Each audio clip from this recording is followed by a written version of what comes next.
This is the 4.49-inch barreled Glock 17 Gen 2.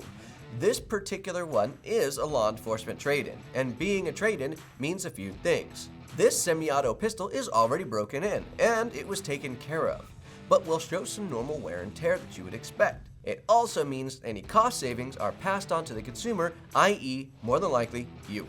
With Glock being known for its durability, reliability, and longevity, these pistols are overall confidence-inspiring. Let me show you why. Not too long before the Generation 217 came out, in 1988, Glock set out on a mission to create the perfect pistol.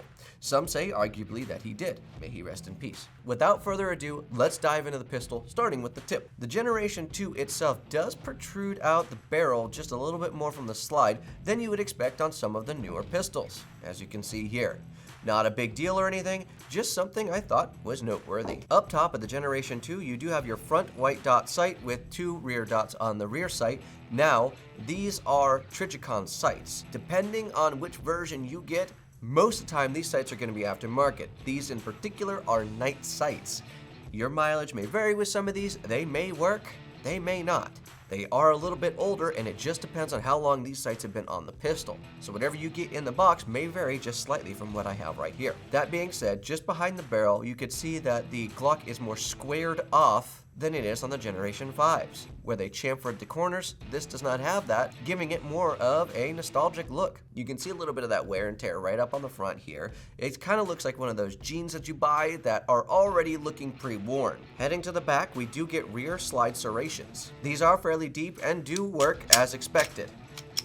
In usual Glock fashion, on the left side, you can see that we do have the slide release, which does work as expected. Just in front of the slide release, we do have our teardown lever as well, which functions exactly as you would expect. Up front, you do have a cone shape that leads back to the trigger guard with some actually very deep horizontal grooves with a bit of a squared texturing on it as well. Very nice if you need to find that grip. The trigger itself is going to have a pretty good amount of take-up on it.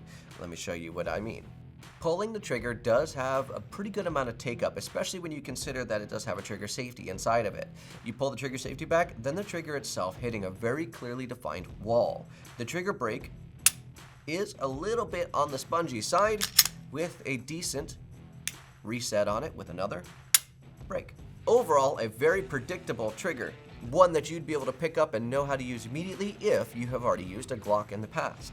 Heading down just a little bit more, the once matte finish now leaves way to a little bit more of a glossy finish on the corners of this pistol. The sides of the grip itself do have a pebble-like finish on it. That's actually what it was coined as if you look it up on Google, which is actually pretty nice in comparison to something that you're going to see from the newer Glocks, which is more of a squared finish texturing. This one feels a little bit more natural in the hand, actually. Where you do start to see that squared finish come into play is on the rear strap. You also have some lines here on the very top fading into more of a squared texture on the back, with the same kind of thing being featured on the front. You can see it's a little bit worn down here as well from when it was used. Overall, the grip is a lot different from what you would expect in today's Glocks. One thing to note, these do obviously come with a magazine and can sometimes come in the hard cases or cardboard boxes. It just depends on how they get shipped to us. Not every single one of them will have the same exact accessories, so please check your listing to know exactly which one you're getting and the condition of the pistol itself. Down to the magwell itself, on the front you do have a finger cutout, so that way,